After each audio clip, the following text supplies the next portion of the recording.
کوئی کسی مذہب سے تعلق رکھتا ہو، کسی گروہ سے تعلق رکھتا ہو، کسی فرقے سے تعلق رکھتا ہو، کسی بستی، کسی ملک، کسی جگہ کا رہنے والا ہو، اس بات کا قائل ہے کہ بہرحال موت آئے گی، بہرحال دنیا سے جانا ہے، بہرحال ایک دن گلشن حیات کو سمیٹنا ہے۔ کوئی امیر ہو تب بھی، غریب ہو تب بھی، دانا ہو تب بھی اور نادان ہو تب بھی، عمل کرنے والا ہو تب بھی، بے عمل ہو تب بھی، غیر معروف ہو تب بھی، اور اس کے نام کا زمانے میں ڈنکا بجتا ہو تب بھی، بہرحال دنیا سے جانا ہے، بہرحال رخت سفر باندھنا ہے، بہرحال ایک دن سارا کچھ سمیٹنا ہے۔ لیکن ایک تھوڑا سا فرق ہے، کافر کہتا ہے مریں گے تو فنا ہو جائیں گے، اور مومن کہتا ہے کہ اصل زندگی ہی مرنے کے بعد شروع ہوگی۔ ابھی تو ہم کتاب کا مقدمہ دیکھ رہے ہیں، ایک کتاب ہوتی ہے پوری، ایک شروع میں اس کا مقدمہ ہوتا ہے کہ اس کتاب کے اندر ہم یہ ثابت کرنا چاہ رہے ہیں۔ ابھی تو یہ جو زندگی ہے یہ مقدمہ ہے اس زندگی کا جو اللہ تعالیٰ جنت میں انسان کو دائمی، ابدی اور ہمیشہ کی زندگی عطا فرمانے والا ہے۔ عام لفظ ہم نے سنا اور زبان زد خاص و عام ہے یہ جملہ کہ دنیا آخرت کی کھیتی ہے، فصل کاٹیں گے وہاں جائیں گے۔ دنیا میں تو آئے ہیں اعمال کرنے کے لیے، اپنے اپنے حصے کا کام کرنے کے لیے۔ اچھا کمال یہ ہے کہ جس نے دنیا بنائی ہے نا، جو خالق ہے، جو مالک ہے، جو رازق ہے، وہ ایک ترتیب سے چیزوں کو تخلیق کرتا ہے نا، پہلے دادا، پھر بیٹا، پھر اس کے بعد پوتا۔ اس نے مرتب کیا نا چیزوں کو، پہلے کیا بنایا اور بعد میں کیا بنایا، ایک ترتیب ہے نا۔ بنانے والا کہتا ہے کہ الذی خلق الموت والحیات، میں نے موت پہلے بنائی ہے، زندگی، یہ ترتیب دیکھیے بنانے کی۔ الذی خلق الموت والحیات لیبلوکم ایکم احسن عملا، وہ ذات جس نے موت اور حیات کو پیدا کیا تاکہ پتہ چلے تم میں اچھے عمل کون کرتا ہے۔ بنانے والے نے بنائی ہی موت پہلے ہے۔ کبھی ہمارے دیہاتوں میں کوئی بیٹا الگ ہوتا تھا یا ویسے کہیں کسی کا مکان تبدیل کرنے کا ارادہ ہوتا تھا تو گھر کے بڑے بوڑھے ایک لفظ بولتے تھے۔ اب تو لوگ موت کا لفظ بھی ادا نہیں نہ کرتے، ڈرتے ہیں، خوف کھاتے ہیں۔ کوئی موت کی بات کرے تو کہتے ہیں اچھی اچھی بات کرو۔ بھئی موت سے زیادہ اچھی بات کون سی ہو سکتی ہے؟ یہی تو وہ ایک چیز ہے، ایک پل ہے جس سے گزریں گے تو اللہ کی بارگاہ میں حاضر ہوں گے اور مدینے والے محبوب کی زیارت کریں گے۔ تو آپ کہہ رہے ہیں کہ جناب اچھی اچھی بات کریں۔ پرانے بڑے بوڑھے بزرگ جب کوئی نیا مکان خریدتے تھے یا کسی نئی جگہ شفٹ ہوتے تھے تو کہتے تھے گلی ایسی ہونی چاہیے کہ مرنے والے کی چارپائی تو گزر سکے، جانے والے کی میت تو گزرے۔ اچھا بھائی مکان تو زندگی کے لیے لیا جا رہا ہے، گھر تو زندگی کے ایام گزارنے کے لیے لیا جا رہا ہے، آپ موت کی بات کر رہے ہیں۔ تو میرا خیال ہے ان کا فلسفہ اس لیے درست تھا کہ قرآن کہتا ہے الذی خلق الموت والحیات، بنانے والے نے بنائی ہی موت پہلے، یہ پہلے بنائی۔ اور پھر یہ کہ کوئی بچے گا، پھر یہ کہ کوئی ایسا ذی روح ہے جس میں جان تو آئی ہو، موت نہ آئے۔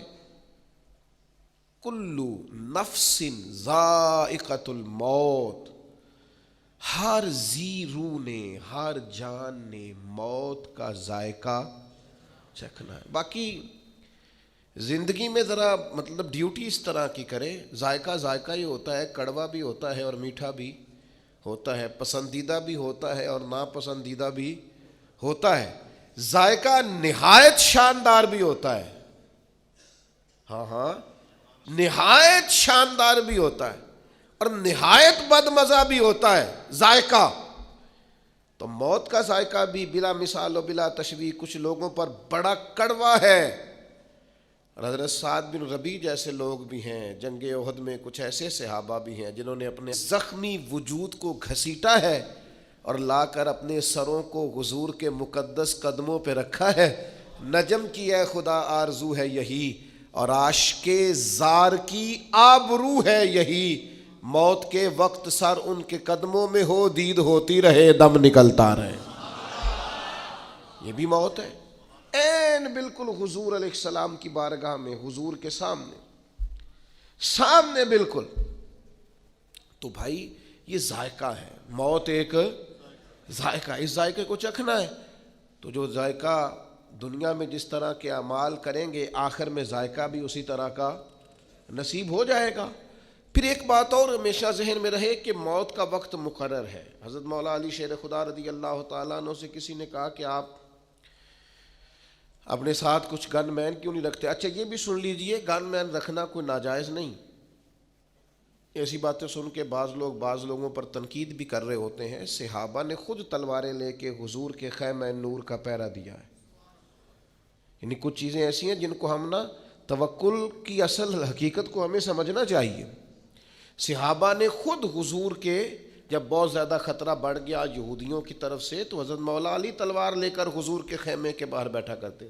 حضرت سعد بن ابی وقاص نے پہرا دیا۔ اگر کسی شخص کو کچھ ایسے مسائل ہو تو اس کے لیے یہ ناجائز نہیں۔ ہاں شوق بعض لوگوں کو بہت ہو گیا ہے کہ میرے ارد گرد گن مین ہو، تو یہ شوق ٹھیک بہرحال نہیں ہے، یہ تصنع ہے، دکھاوا ہے۔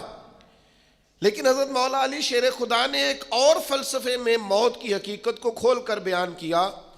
کسی نے کہا کہ آپ کو بہت خطرہ ہے تو آپ کچھ حارسین ساتھ رکھ لیں، کچھ سپاہی ہونے چاہیے تلواریں لیے۔ تو مولا کائنات رضی اللہ تعالیٰ عنہ جانتے تھے کہ قرآن حکیم نے فرما دیا ہے سورہ اعراف کے اندر کہ ہر گروہ کا ایک وعدہ ہے، اور جب موت کا وقت آئے گا نہ ایک گھڑی آگے ہوگی نہ اور ایک ساتھ پیچھے ہوگی۔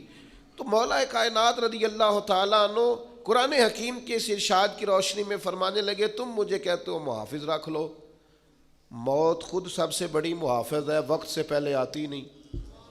اللہ نے طے کر دیا ہے کہ جب آئے گی نہ ایک ساتھ آگے ہوگی نہ ایک ساتھ، یہ اپنے وقت پر آئے گی، اس کا ٹائم مقرر ہے، اپنے وقت پر، طے شدہ وقت پر موت بہرحال آئے گی، اور یہ آئے گی اور اپنا کام بھی دکھا، اور پھر اس کا وقت بھی مقرر ہے اور جگہ بھی مقرر ہے۔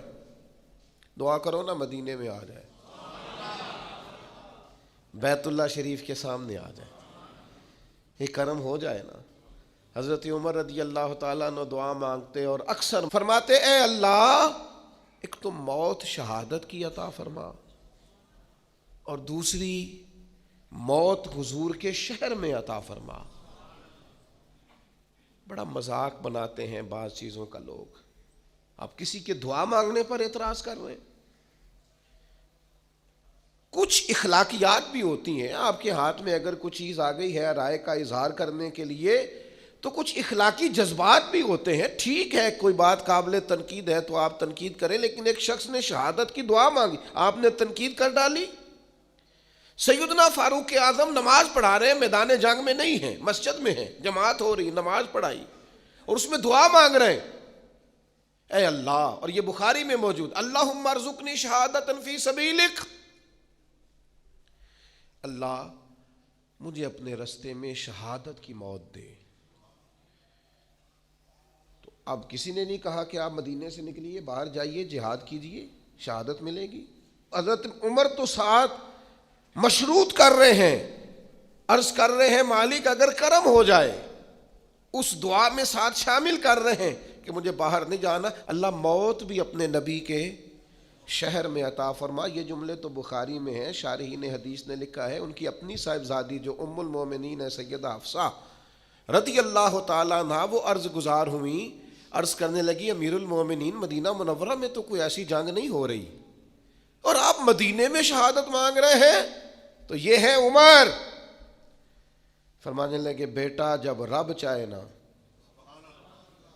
تو پھر شہادت اس شہر میں بھی نصیب ہو سکتی ہے۔ پھر حضرت عمر پر نماز پڑھاتے ہی حملہ ہوا، انہیں شہادت بھی ملی، حضور کی مسجد نبوی میں ملی، حضور کے شہر نور میں ملی، اس دعا کو لوگوں نے قبول ہوتے دیکھا، اور کرم بالائے کرم یہ ہے کہ انہیں دفن ہونے کے لیے جگہ گنبد خضرا میں نصیب ہوئی۔ یہ کرم بالائے کرم دیکھو، آخری ویلے میریاں اکھیاں راہ تکنا ہے تیرا تے سجنا کچھ بھی نہیں جانا، گر جے پا جائیں پھیرا، جے تو سر تے آن کھلووے نا تے چلو پردہ رہ جائے میرا، تے سوکھا نکلے ساوے ظہوری جے ویکھ لواں رخ تیرا۔ اگر ایسا کرم ہو جائے تو پھر بڑی بات ہے، کرم ہو جائے ایسا تو ہو گیا۔ جناب عمر کی دعا مقبول ہوئی۔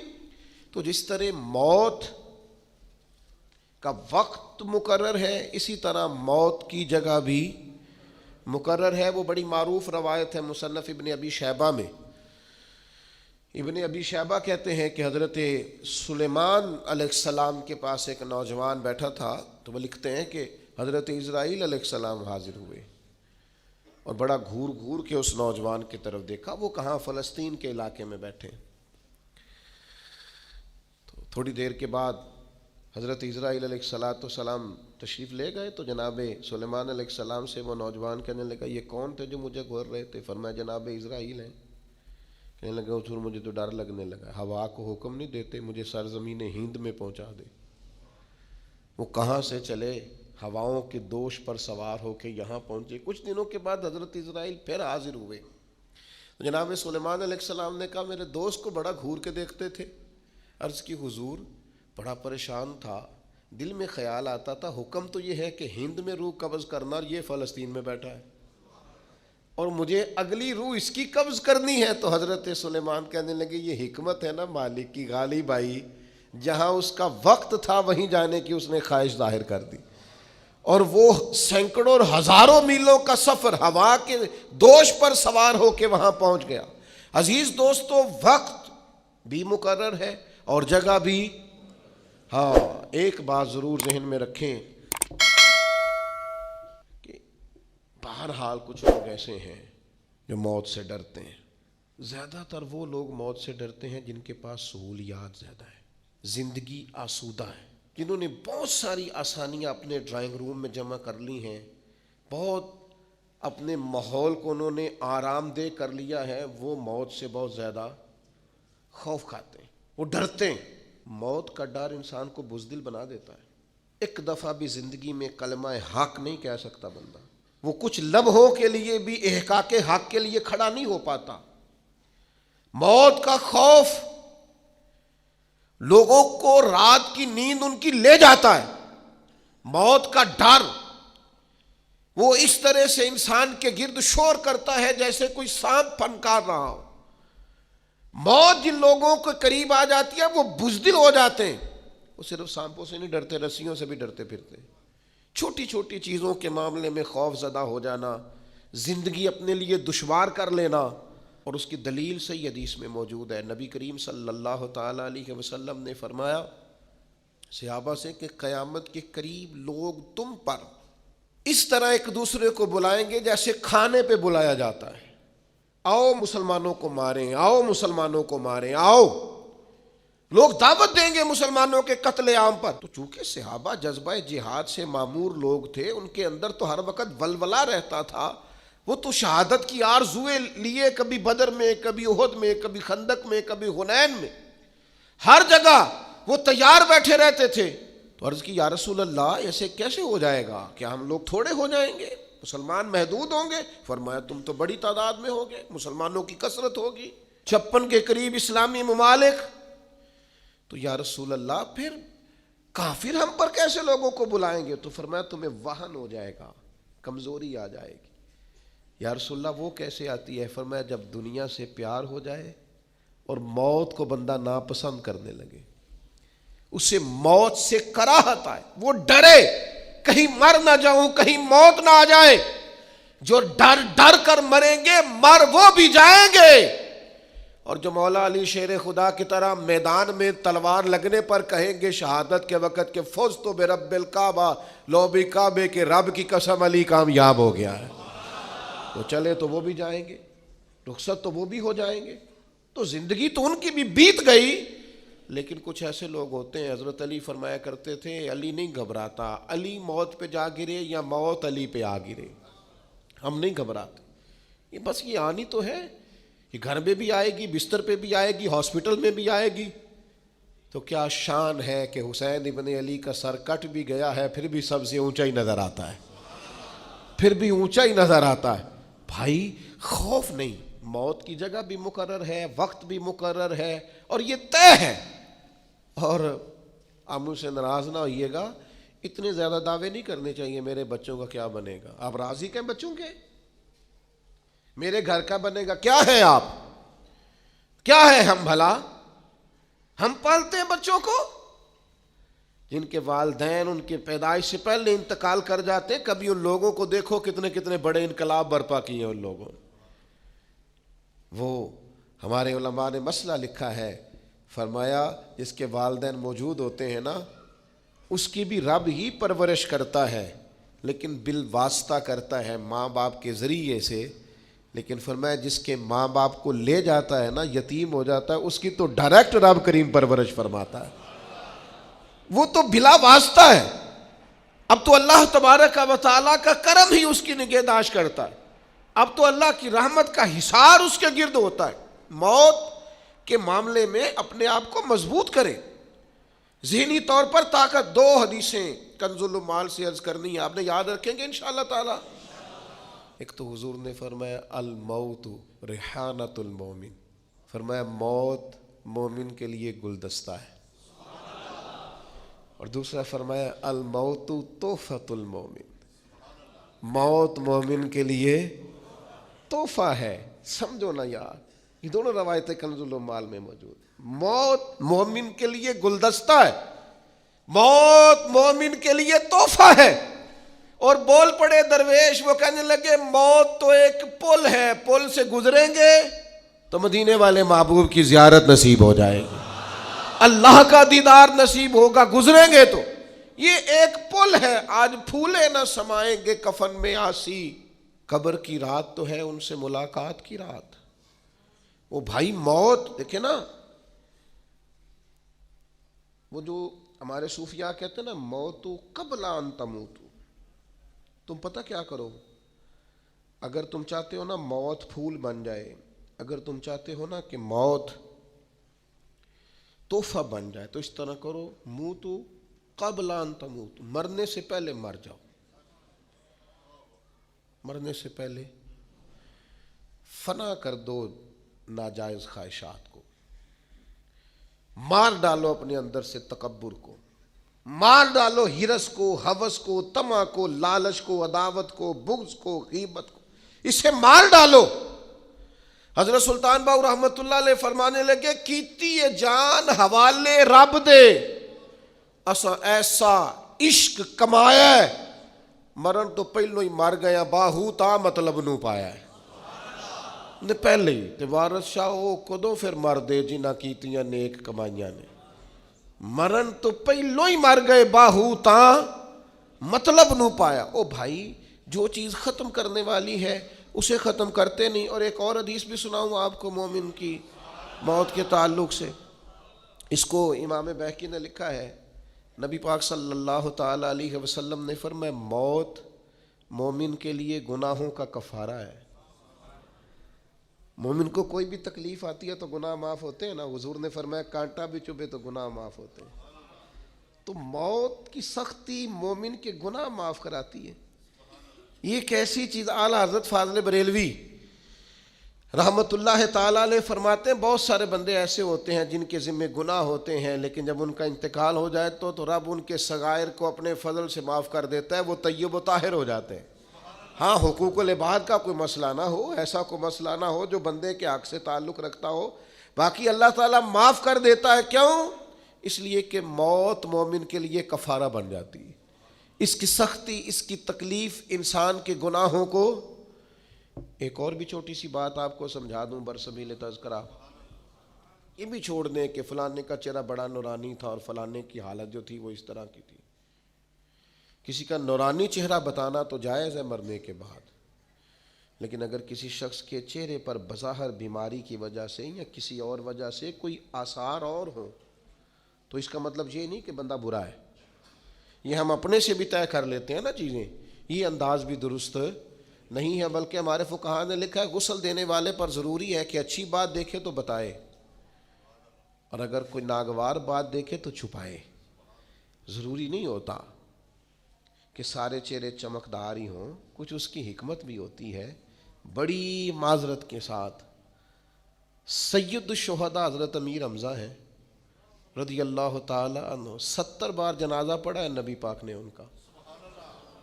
ہمیشہ حضور احد کے شہیدوں کے مزارات پہ جاتے، جناب ابو بکر جاتے، جناب عمر جاتے، جناب عثمان جاتے، مولا علی جاتے، لیکن حضرت امیر حمزہ کی شہادت تو اس طرح ہوئی تھی کہ ناک کاٹ دیا گیا تھا، آنکھیں نکال دی گئی تھی، ان کا کلیجہ نکال کے چبا لیا گیا تھا۔ تو جو سب سے بڑے شہید ہیں ان کی تو بظاہر حالت یہ تھی، تو کیا اس پر لوگ جج کریں گے؟ کیا ہم ظاہری صورت پر جج کریں گے؟ اس لیے جو فیصلے حشر میں رب نے کرنے ہیں نا، وہ مہربانی کریں دنیا میں کرنے چھوڑ دیں، جو ہمارا ذمہ نہیں ہے اس پر کلام نہ کریں، جو باتیں عند اللہ ہیں ان کو عند اللہ چھوڑ دیں۔ ہو سکتا ہے کچیرا بھی غم زدہ ہو، جب قبر میں حضور کی زیارت کرے تو پھر تازہ دم ہو جائے۔ یہ دیکھیں نا، میاں صاحب کہتے ہیں مرن تو بعد دو مکھڑا میرا، ہو جاوے جے تازہ، پھر سمجھ لینا محبوب میرے نے آن پڑے ہے جنازہ۔ تو بھائی اچھی طرح اس بات کو سمجھ لیں اور اس کو یاد رکھیں کہ ہو سکتا ہے وہ جس کا چہرہ آپ کو بظاہر مغموم لگ رہا تھا، اور آپ کو بظاہر لگ رہا تھا کہ وہ چہرہ جو ہے اس وقت تازہ دم نہیں ہے، تو ہو سکتا ہے کسی کے انتظار میں ہو، اور انتظار کی شدت نے یہ حالت کر دی ہو، جب دیدار ہوگا تو تازگی بھی آئی جائے گی، جب کرم ہوگا زیارت ہوگی تو نکھر بھی جائیں گے۔ اس لیے خود سے فیصلے نہ کریں، بعض لوگ خود سے فیصلے کرنے لگ جاتے ہیں، یہ انداز بھی درست چلے۔ بات آ گئی ہے، ایک بات اور عرض کروں، آج کل جنازوں پر بھی فیصلہ ہوتا ہے، فلانے کا بہت بڑا جنازہ تھا، بہت اچھی بات ہے، لیکن اگر جنازے بھی لوگ تعلقات کی بنیاد پہ پڑھیں اور امیروں کے بڑے ہو جائیں اور غریبوں کے چھوٹے ہو جائیں تو فقط جنازوں پر تو فیصلہ نہیں نہ ہوگا۔ صحابہ میں عظیم ترین ہستی ہے حضرت ابو ذر غفاری کی بیٹی، ان کا بیٹا حضور کے اونٹ چراتا، بیوی سے کہا نبی پاک کی ازواج کی خدمت کرنا، خود حضور کی مسجد میں جھاڑو دیتے۔ میرے نبی پاک نے فرمایا زمین کے اوپر آسمان کے نیچے میرے ابو ذر غفاری سے سچا بندہ کوئی نہیں۔ جنازہ 5 لوگوں نے پڑھا ہے، جاؤ ایسی کسے دیکھو جنہیں یہ لگتے، نہ کوئی ساڈا دردی، اپنی اکیلے رہتے تھے بیوی کے ساتھ ربضہ میں، اپنی اہلیہ سے کہا میرا انتقال ہو جائے تو کفن کے لیے بھی کسی کو تکلیف نہ دینا، یہی میرا کمبل دھو کے اس میں کفن دے دینا اور کھڑی ہو جانا، اللہ بندے بھیج دے گا۔ تو اہلیہ کہتی ہے میں تنہا عورت دیکھ رہی ہوں، کون آئے گا، صحابی رسول کا وصال ہو رہا ہے۔ سامنے سے سیدنا عبداللہ ابن مسعود چند ساتھیوں کے ساتھ گزرے، ایک عورت کو پریشان دیکھ کے پوچھا بہن کیوں کھڑی ہو؟ کہنے لگے شخصیت کا انتقال ہو گیا ہے، جنازہ پڑھ دو گے؟ تو عبداللہ ابن مسعود نے کہا کون ہے؟ آگے بڑھ کے دیکھا تو کہا اللہ اکبر اللہ اکبر اللہ اکبر، پھر آگے بڑھ کے حضرت عبداللہ ابن مسعود پیشانی کو چوما اور کہا یار تو وہ ہے جس سے ہمیشہ رسول پاک راضی رہے۔ 5 لوگوں نے جنازہ پڑھا، غریبوں کے جنازے چھوٹے ہوں تو اس کا مطلب ہے ان کا اعزاز کوئی نہیں نا۔ جس طرح کسی امیر کی قبر میں مدینے والے محبوب کرم نوازی فرماتے ہیں، ہو سکتا ہے غریبوں پر اس سے بڑھ کر مہربانی ہوتی ہو، لہذا مہربانی کریں، جو فیصلے قیامت کو ہونے جا رہے ہیں ان فیصلوں کو دنیا میں طے کرنے کی کبھی بھی کوشش نہ کریں، وہ چھوڑ دیں عند اللہ، صبح قیامت کیا چیزیں طے ہوتی۔ ایک اور بھی گزارش ہے، موت کو میں نے آپ کو بتایا تحفہ بھی کہا گیا، گلدستہ بھی کہا گیا، موت کی سختیاں بھی بیان کی گئیں، نبی پاک نے یہ بھی بیان فرمایا کہ لذتوں کو ختم کرنے والی موت کو یاد رکھو۔ یہ ساری باتیں اپنی اپنی جگہ پر درست ہے، لیکن مصیبتوں سے گھبرا کر موت کی تمنا کرنا منع ہے۔ کوئی شخص کہہ سکتا ہے کہ میں اپنی مرضی سے دنیا میں آیا ہوں؟ جب اپنی مرضی سے آئے نہیں تو اپنی مرضی سے جانا بھی نہیں۔ جب اس نے چاہا دنیا میں بھیجا، جب چاہے گا دنیا سے لے جائے گا۔ تو بھائی موت کی تمنا کرنا یا دعا کرنا یا مصیبتوں سے، یہ ہمارے دیہات میں بعض لوگ ہوتے ہیں، وہ ذرا سی لڑائی ہوتی ہے تو میں مر جاؤں گا اور اللہ کرے میں مر جاؤں، اور اللہ کو چھوڑیں یار، یہ جائز ہی نہیں ہے آپ کے لیے، آپ کیا ایسی بات کر رہے ہیں؟ نبی پاک صلی اللہ تعالی علیہ وسلم نے منع کیا۔ حضرت انس بن مالک رضی اللہ تعالیٰ عنہ حدیث کے راوی ہیں، حضور علیہ الصلوۃ والسلام نے فرمایا تم میں سے کوئی شخص بھی مصیبت آنے پر موت کی تمنا نہ کرے۔ ہاں ایک دعا کی اجازت ہے بخاری شریف میں، ایک دعا کر سکتا ہے۔ وہ دعا کیا ہے؟ وہ دعا یہ ہے کہ الہی جب تک میرے لیے زندہ رہنا بہتر ہے مجھے دنیا میں رکھ، اور جب میرا دنیا سے جانا تیری حکمت کے قریب ہے تو پھر مجھے تو اپنی بارگاہ میں بلا لے۔ ان لفظوں کے ساتھ اس حد تک تو دعا کرنے کی اجازت ہے، لیکن ذرا ذرا سی بات پر، ذرا ذرا سے جھگڑے پر کہنا میں نے مر جانا ہے اور میں اب ختم ہو گیا، مصیبتیں آئی ہیں ذرا کھڑا تو ہو، انعام تو نے بڑے خوش ہو کے قبول کیے ہیں، ذرا دکھ بھی خوش ہو کے قبول کر، راحتیں اور رحمتوں کو تو نے بڑی آسانی سے قبول کیا ہے، اگر اس کی طرف سے آزمائش آئی ہے تو ذرا قبول کر۔ وہ بڑی مثال مجھے پسند ہے کہ محمود غزنوی کنوں کھا رہے تھے تو انہوں نے وہ پہلا ٹکڑا اس کا نکال کے پہلی کاش ایاز کو دی تو ایاز کھا گئے، تو دوسری اس نے اپنے منہ میں ڈالی تو تھوک ڈالی، کہ ہو بڑا کڑوا ہے، تو نے بتایا نہیں تو کھا گیا۔ تو ایاز بڑا دھیما آدمی تھا، کہنے لگا بادشاہ تیرے ہاتھوں سے ہمیشہ میٹھے ملے ہیں، اب ایک کڑوا آیا ہے میں تھوک دیتا تو یہ کوئی آئین وفاداری تو نہیں تھا، میں نے اس کی کڑواہٹ نہیں دیکھی، میں نے تو وہ ہاتھ دیکھے ہیں جہاں سے ملا ہے۔ تو ہمیں تو غرض اس بات سے ہے کہ یہ اللہ کہتا ہے وَلَنَبْلُوَنَّكُمْ بِشَيْءٍ مِّنَ الْخَوْفِ وَالْجُوعِ وَنَقْصٍ مِّنَ الْأَمْوَالِ وَالْأَنفُسِ وَالثَّمَرَاتِ، میں تمہیں آزماؤں گا نا، میں تمہاری آزمائش کروں گا، تو جب آزمائش کرنے والا اللہ ہے وہ رحمت دے تو ہنس ہنس کے قبول کرنا، اور کبھی تکلیف آئے تو کہنا میں انزائٹی پیشنٹ ہو گیا ہوں مجھے ڈپریشن ہوتا ہے، نہ دکھ قبول محمد بخشا، بس راضی رہن پیارے۔ آپ اس بات میں نبی پاک صلی اللہ تعالی علیہ وسلم نے فرمایا، بخاری میں مشکات میں حدیث موجود ہے، اللہ کے حبیب علیہ السلام فرماتے ہیں تم میں سے کوئی شخص موت کی تمنا نہ کرے، فرمایا اگر وہ نیک ہے زندہ رہے گا تو ہو سکتا ہے نیکیوں میں اضافہ ہو جائے، اور اگر بد ہے تو پھر بھی تمنا نہ کرے۔ اوہ ہوئے بہت بڑی بات کر دی، کریم کی تو ہر بات ہی بہت بڑی ہے، فرمایا بد بھی موت کی تمنا نہ کرے، ہو سکتا ہے رب توبہ کی توفیق عطا فرما دے تو توبہ کر کے دنیا سے جائے، بد ہو تو پھر بھی یہ دعا نہ کرے کہ یا اللہ میں رخصت ہو جاؤں میں چلا جاؤں۔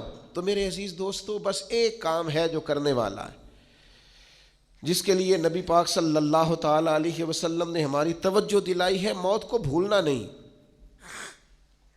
اسے یاد رکھنا ہے، دنیا سے جانا ہے اس بات کو کبھی بھولنا۔ آپ میں سے جس نے جہاں جہاں جانا ہے سب کو یاد ہے نا، فلاں کام کرنا ہے، فلاں کام کرنا ہے، فلاں کام کرنا ہے، کس کو کتنے بجے کا ٹائم دیا ہے، کس کی گاڑی کتنے بجے کی ہے، سب یاد ہے نا، کوئی بھولا ہوا؟ بس موت کو بھی بھولنا نہیں، لوگ نہ بھول جاتے ہیں۔ نبی پاک علیہ السلام نے فرمایا اس شخص کو اللہ قیامت کے دن شہیدوں کے ساتھ کھڑا کرے گا جو ایک دن میں 20 مرتبہ موت کو یاد کرتا ہے۔ کیا مطلب ہے یاد کرنے کا؟ تسبیح کرے موت موت موت موت موت 20 پورے کر لے، یعنی 20 بار کم از کم دن میں یہ تصور پیدا کرے کہ مجھے دنیا سے جانا ہے، اور اس کا یہ مطلب بھی نہیں کہ دنیا کے سارے کام کاج چھوڑ دے، معنی یہ ہے کہ دنیا کا کوئی کام کرنے سے پہلے بھی سوچ لے میں نے جانا ہے، نہ میں رشوت لوں گا، نہ بددیانتی کروں گا، نہ جھوٹ بولوں گا، نہ غیبت کروں گا، نہ کسی کو تکلیف دوں گا، نہ میں کسی کا حق ماروں گا، چونکہ میں نے تو مر جانا ہے۔ 20 بار یہ تصور جمائے تو شہیدوں کے ساتھ کھڑا کیا جائے گا۔ معنی کیا ہے کہ 20 بار جو یاد کرے گا وہ تو چھوڑ دے گا گناہ، اس کی تربیت ہو جائے گی، اسے خیال آئے گا کہ میں مہمان ہوں، اور کس طرح اپنی آخرت کو یاد کرے۔ حضور علیہ الصلوۃ والسلام نے فرمایا صبح ہو جائے تو رات کا انتظار نہ کرنا، اور رات ہو جائے تو صبح کا انتظار نہ کرنا۔ یہ نہ سوچنا کہ دن چڑھے گا، بس تم خیر کر گزرو، نیکی کر گزرو۔ ایک بات صرف ذہن میں کبھی نہیں بھولنی، الایمان بین الخوف والرجاء۔ ایمان کی تعریف یہ ہے کہ خدا سے ڈرتا بھی رہے اور اللہ کی رحمت کی امید بھی رکھے۔ ہمیشہ اعلیٰ گمان رکھیں اپنے رب سے، اعلیٰ ترین گمان، کمال۔ حضرت سیدنا انس بن مالک رضی اللہ تعالیٰ عنہ بیان کرتے ہیں، امام ابن ماجہ نے اس کو نقل کیا ہے، فرماتے ہیں کہ نبی پاک علیہ السلام ایک بیمار کی تیمارداری کے لیے تشریف لے گئے تو حضور نے فرمایا بھئی تیری کیفیت کیا ہے؟ اس نے کہا حضور اپنے گناہوں سے ڈرتا ہوں اور اپنے رب کی رحمت کی امید بھی بڑی ہے کہ وہ کریم بڑا ہے، معاف کر دے گا۔ بیمار تھے، علیل تھے، گناہوں سے ڈرتا ہوں پر اس کی رحمت پر امید بڑی مضبوط ہے۔ تو حضور وہاں سے نکل رہے تھے تو صحابہ کرام علیہم رضوان سے فرما رہے تھے یہ جس بات کی امید رکھتا ہے نا وہ بات اسے ضرور ملے گی، یعنی اللہ تعالیٰ اس پر رحمت فرمائے گا۔ اور حضور فرمانے لگے جس چیز سے ڈر رہا ہے نا اس سے محفوظ رہے گا، یعنی اسے ڈر ہے نا کہ گناہوں پر سزا ملے گی تو انشاءاللہ یہ اس سے۔ میرے عزیزو، اپنی موت کو یاد رکھنا ہے، اپنی آخرت کی تیاری کر کے رکھنی، اور وہ تیاری رازدار قسم کی ہو۔ وہ تیاری لوگوں کو نہیں بتانی کہ میں سویرے سحری میں اٹھتا ہوں اور میں نفل پڑھتا ہوں اور 14 عمرے کر چکا ہوں، شکر ہے اللہ نے 3 دفعہ آج پہ بلایا ہے۔ یہ لوگوں یہ تیاری ہے آخرت کی، یہ بتانی نہیں کسی کو۔ ان اللہ جو معاملات ہیں ان میں تیار رہیں، ذہنی طور پر، فکری طور پر، اور کوئی مطلب اس کا نہیں ہے کہ سارے کاروبار حیات چھوڑ کے مسجد میں بیٹھ جائیں۔ بس جہاں بیٹھیں یہ یاد رکھیں دنیا سے جانا ہے، جو کروں گا دیانتداری سے کروں گا، اللہ سے ڈر کے کروں گا۔ اپنی موت اور حشر اور آخرت کے لیے تیار رہیں۔